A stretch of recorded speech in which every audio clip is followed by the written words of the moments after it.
परम दयालवे नमः।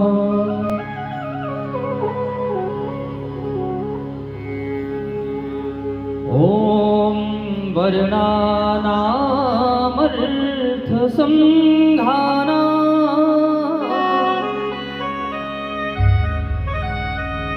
रसानां छन्दसामपि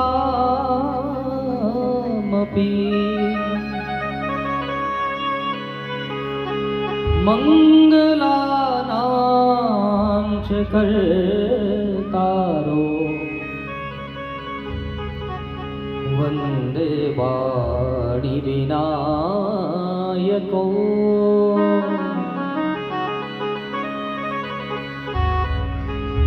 भवानी शंकरो वन्दे श्रद्धा विश्वास्वरूपिणो।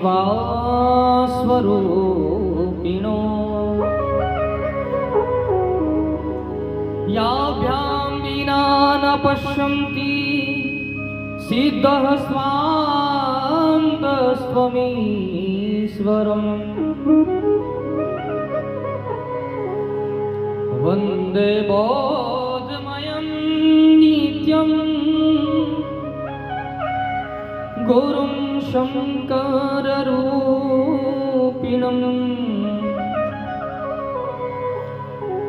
यमाश्रितो हि वक्रोऽपि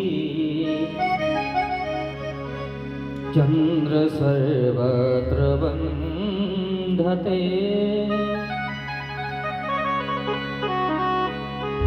कृष्णाय वासुदेवाय देवकी नन्दनाय च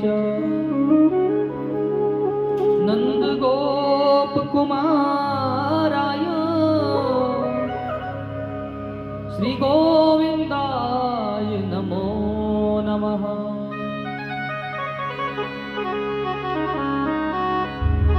मनोजवं मारुतुल्यवेगं जितेन्द्रियं बुद्धिमतां वरिष्ठम्। वातात्मजं वानरयुद्धमुख्यं श्रीरामदूतं शरणं प्रपद्ये। लोकाभिरामं रणरङ्गधीरं राजीवनेत्रं रघुवंशनाथं।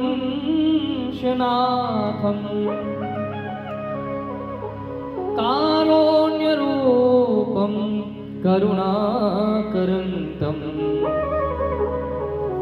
श्रीरामचन्द्रं शरणं प्रपद्ये।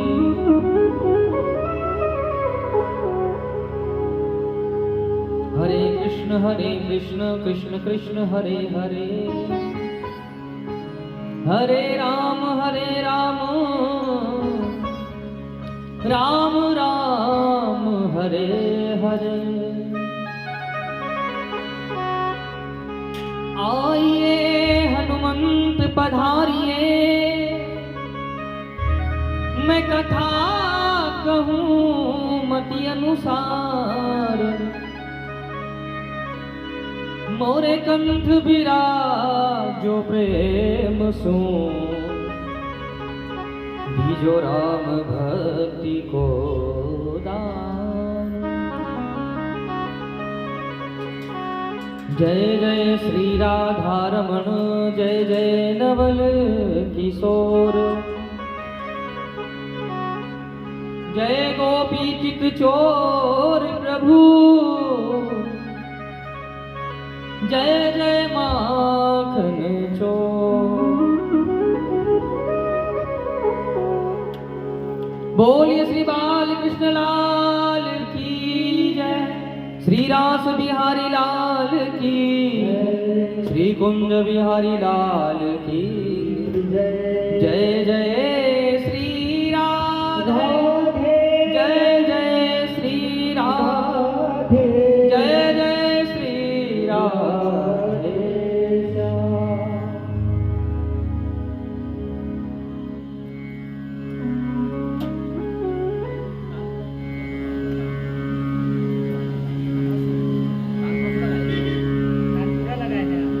कम करेंगे थोड़ा सा।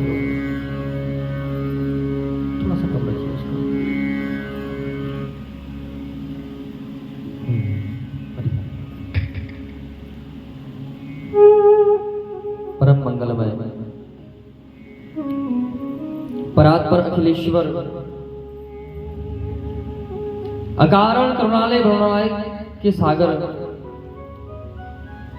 भगवान श्री गोविंद की वाङ्मय प्रतिमूर्ति स्वरूप श्रीमद् भागवत महापुराण के चरणारविंद में कोटि कोटि नमन। एवं अवधपति श्री सीताराम भगवान के श्री चरणारविंद में कोटि कोटि नमन। अवधपति श्री सीताराम भगवान के चरणों की सेवा करने वाले श्री हनुमान जी महाराज के चरणारविंद में कोटि कोटि नमन। पूज्यपाद वंदनीय स्मरणीय श्री गुरुदेव जी महाराज के श्री चरणारविंद में कोटि कोटि नमन। एवं भगवान आशुतोष महादेव साम्ब सदाशिव श्री उमा शंकर भगवान जिन महादेव की चरण सन्निधि में बैठ करके आप और हम सभी इस रसमय कथा का प्रारंभ कर रहे हैं, शुभारंभ कर रहे हैं। ऐसे भगवान महादेव के चरणारविंद में कोटि कोटि नमन। आद्य शक्ति मां परम्बा जगत जननी भगवती मां उमा देवी के चरणारविंद में कोटि कोटि नमन। भगवान श्री जगत के नाथ श्री जगन्नाथ स्वामी जगन्नाथ दादा के चरणारविंद में कोटि कोटि नमन। बड़ा प्रसिद्ध स्थान है नदी। ऐसे भगवान श्री गोविंद के चरणारविंद में कोटि कोटि नमन। एवं मंडपस्थ मंचस्थ विराजमान विप्र देवता ब्राह्मण देवताओं के चरणारविंद में नमन। मां शारदा की उपासना करने वाले भक्तवृंद 7 स्वर और 10 ठाठ को अपने कंठ में धारण करके मां भगवती अंबिका जगत जननी श्री मां शारदा की उपासना कर रहे हैं ऐसे संगीत साथी और जितने भी भक्त यहाँ पधारे हैं प्रथम दिवस की कथा पर। जो भक्त बड़े प्रेम से कथा को श्रवण करेंगे और जो भक्त बीच बीच में अपनी बातें करते रहेंगे उन समस्त गोविंद के प्यारे प्यारे श्रोताओं को, गोविंद के परम लाडले भक्तों को कथा के शुभारंभ में हमारा भाव भरा, स्नेह भरा, प्रेम भरा जय श्री कृष्ण प्रेम से बोलेंगे बोलो राधे राधे। इतना जोर से ना बोलें कि आवाज मेरे तक आ जाए, वो अपनी वहीं तक रह जानी चाहिए। थोड़ा सा धीरे से बोलिएगा और हाथ उठा के दोनों भाव से, दोनों हाथ उठा के बड़े प्रेम के साथ बोलेंगे बोलो राधे।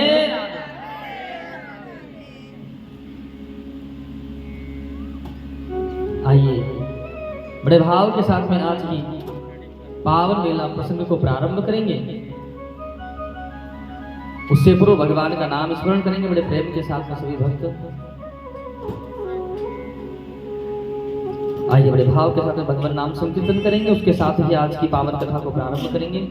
मैं चाहूंगा जितने भक्त यहाँ विराजमान हैं सभी ताली सेवा करके बड़े प्रेम के साथ में आज की पावन कथा को प्रारंभ करेंगे सभी बड़े भाव।